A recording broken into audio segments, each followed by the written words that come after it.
தொலைக்காட்சியின் பிரதான செய்திகள். முதலில் தலைப்புச் செய்திகள். மன்னாரில் அரசியல் சமூக செயற்பாடுகளில் ஈடுபடும் பெண்களுக்கு எதிராக அவதூறு பரப்புவோர் மீது கடும் சட்ட நடவடிக்கை எடுக்கப்படும், பொது அமைப்புகள் வேண்டுகோள். கொக்கட்டிச்சோலை படுகொலை 39ஆம் ஆண்டு நினைவு நாள். நாமலுக்கு எதிராக தாக்கல் செய்யப்பட்ட வழக்கு எதிர்வரும் ஜூலை 30ஆம் தேதிக்கு ஒத்திவைப்பு.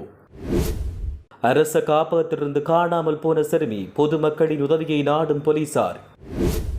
சிறைச்சாலையில் உள்ள பாதாள உலக கும்பல்களிடையே மோதல், காலியில் சம்பவம்.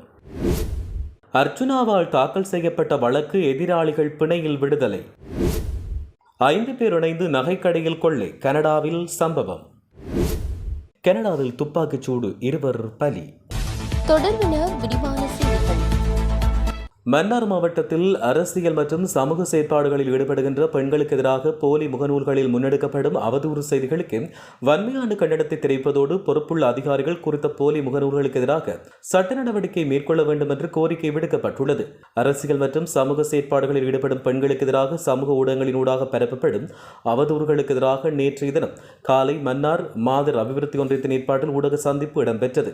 மன்னார் மாதர் அபிவிருத்தி ஒன்றியத்தின் தலைவி மகாலட்சுமி குருசாந்தன் தலைமையில் மன்னார் அலுவலகத்தில் உள்ள ஒரு கட்டடம் ஒன்றில் இது இடம்பெற்றது.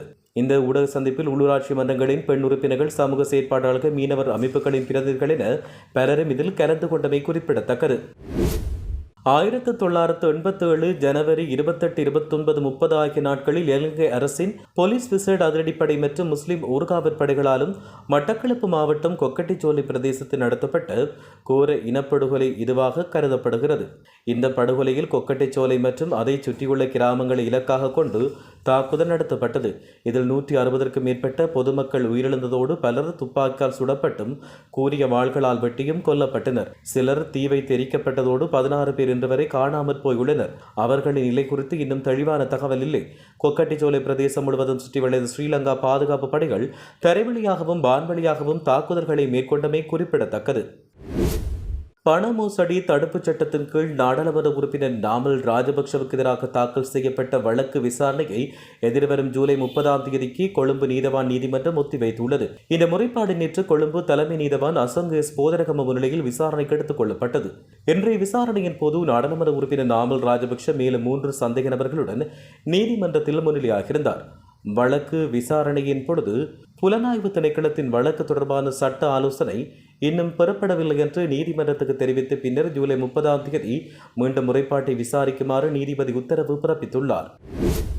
குருநாகல் குளியாப்பிட்டிய மீககொட்டுவ அரச மகளிர் தடுப்பு காவல் இல்லத்திலிருந்து தப்பிச் சென்ற சிறுமியொருவர் பற்றிய தகவலை அறிவதற்கு போலீசார் பொதுமக்களின் உதவியை நாடியுள்ளனர். குளியாப்பிட்டிய போலீசாருக்கு கிடைத்த முறைப்பாட்டை தொடர்ந்து விசாரணைகள் ஆரம்பிக்கப்பட்டுள்ளன. கடந்த 2025 7 14ஆம் தேதி சிலாபம் போலீஸ் நிலையத்தால் சிறுமி பாதுகாப்பற்ற நிலையில் காவலில் எடுக்கப்பட்டு சிலாபம் நீதவான் நீதிமன்றத்தில் ஆஜர்படுத்தப்பட்ட பின்னர் அதே பகுதியில் உள்ள குழந்தைகள் காப்பகத்தில் அனுமதிக்கப்பட்டார். 17/7/2025 சிறுமி மீண்டும் அதே குழந்தைகள் காப்பகத்திலிருந்து தப்பிச் சென்றதாக தெரிவிக்கப்பட்டுள்ளது.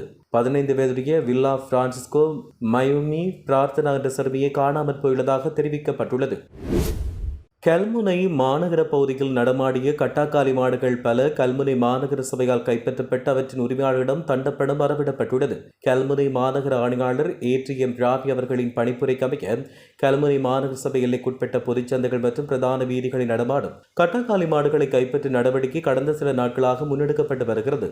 இவ்வாறு கைப்பற்றப்பட்ட மாடுகளுக்கு 5000 ரூபாய் வீதம் தண்டப்பணம் வரவிடப்பட்டு அவற்றின் உரிமையாளரிடம் கையளிக்கப்பட்டுள்ளதாக தெரிவிக்கப்பட்டுள்ளது. காலி சிறைச்சாலைக்குள் கைதிகளுக்கிடையில் ஏற்பட்ட தகராறில் ஒருவர் காயமடைந்ததாக காலி போலீசார் தெரிவித்தனர். இந்த தகராறு செவ்வாய்க்கிழமை இரவு ஏற்பட்டது. சிறைச்சாலையில் தடுத்து வைக்கப்பட்டுள்ள பாதாள உலக கும்பலின் தலைவர்களான கரந்தனிய சுத்தா என்பவரின் சகாக்களும் அகமிப்பொடி ஐத் என்பவரின் சகாக்களும் தகராறின் போது கரந்தனிய சுத்தா என்பவரின் சகா ஒருவர் காயமடைந்தார். மேலும் காயமடைந்தவர் சிகிச்சைக்காக கராப்பட்டிய வைத்தியசாலையில் அனுமதிக்கப்பட்டுள்ளதாக போலீசார் தெரிவித்துள்ளமை குறிப்பிடத்தக்கது.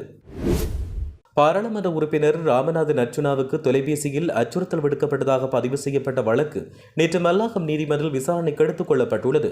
தொலைபேசியில் தனக்கு கொலை அச்சுறுத்தல் விடுக்கப்பட்டதாக கடந்த வருடம் டிசம்பர் மாதம் 24ஆம் தேதி நாடாளுமன்ற உறுப்பினர் ராமநாதன் அர்ச்சுனா தெல்லிப்பள்ளி போலீஸ் நிலையத்தில் முறைப்பாடொன்றை பதிவு செய்தார்.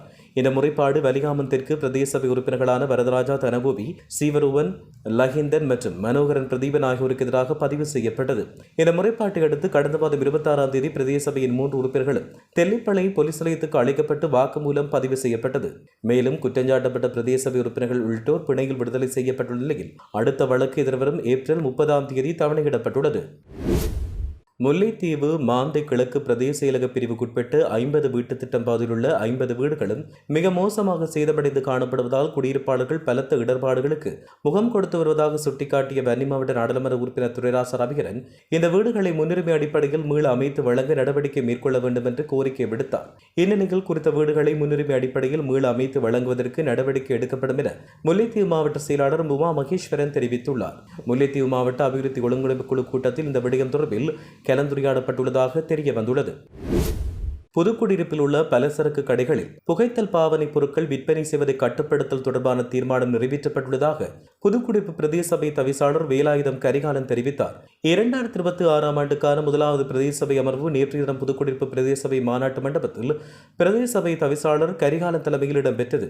சபை அமர்வின் பின் ஊடகங்களுக்கு கருத்து தெரிவித்த பொழுதே அவர் இந்த விடயத்தை தெரிவித்துள்ளார்.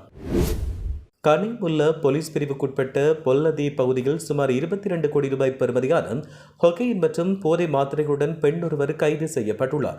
நேற்று காலை மேல் மாகாண வடக்கு குற்றத்தடுப்பு பிரிவால் இந்த சந்தேக நபர் கைது செய்யப்பட்டுள்ளார். குறித்த பெண்ணை கைது செய்யும் போது அவரிடமிருந்து 4 கிலோகிராமுக்கும் அதிகமான கொக்கைன் மற்றும் 3450க்கும் அதிகமான போதை மாத்திரைகள் போலீசாரால் கைப்பற்றப்பட்டுள்ளதாக தெரிய வந்துள்ளது.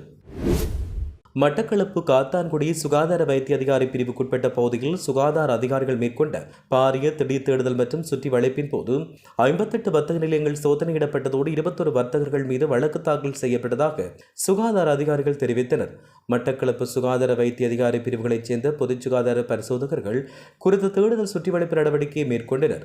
மேலும் பெருமளவான பலரறிந்த மனித பாவனைக்கு உதவாத காலாவதியான உணவுப் பொருட்கள் சுகாதார அதிகாரிகளால் கைப்பற்றப்பட்டதோடு மட்டக்களப்பு நீதவான் நீதிமன்றில் வழக்கு தாக்கல் செய்யப்பட்டுள்ளதாக தெரிவிக்கப்படுகின்றமை குறிப்பிடத்தக்கது.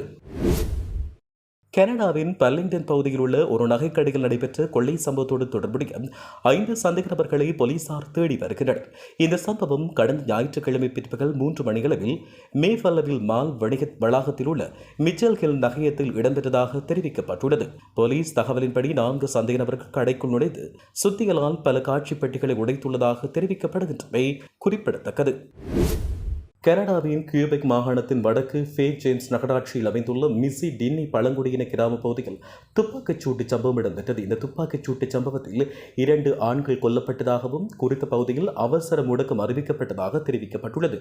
வாகனத்துக்குள் சுட்டுக் கொல்லப்பட்ட நிலையில் 30 வயதுக்குட்பட்ட 2 ஆண்களின் சடலங்கள் மீட்கப்பட்டுள்ளதாக தெரிய வருகிறது. இந்த சம்பவம் திட்டமிட்ட அடிப்படையில் மேற்கொள்ளப்பட்ட துப்பாக்கிச் சூடாக இருக்கலாம் என்றும் போதைப்பொருள் கடத்தலோடு தொடர்புடைய குற்றச்செயலாக இருக்கலாம் என்றும் போலீசார் சந்தேகம் வெளியிட்டுள்ளனர். சமூக உறுப்பினர்களின் பாதுகாப்பை முன்னிலைப்படுத்தி கிராமத்தை முடக்கும் அறிவிப்பு வெளியிடப்பட்டுள்ளதாக தெரிவிக்கப்படுகின்றமையும் குறிப்பிடத்தக்கது. அனைத்து குடியிருப்பாளர்களும் அடுத்த அறிவிப்பு வரும் வரை வீடுகளுக்குள் தங்கியிருந்து கதவுகளை பூட்டிக் கொள்ளுமாறு கேட்டுக் கொள்ளப்பட்டுள்ளதாக தெரிவிக்கப்படுகின்றமை குறிப்பிடத்தக்கது.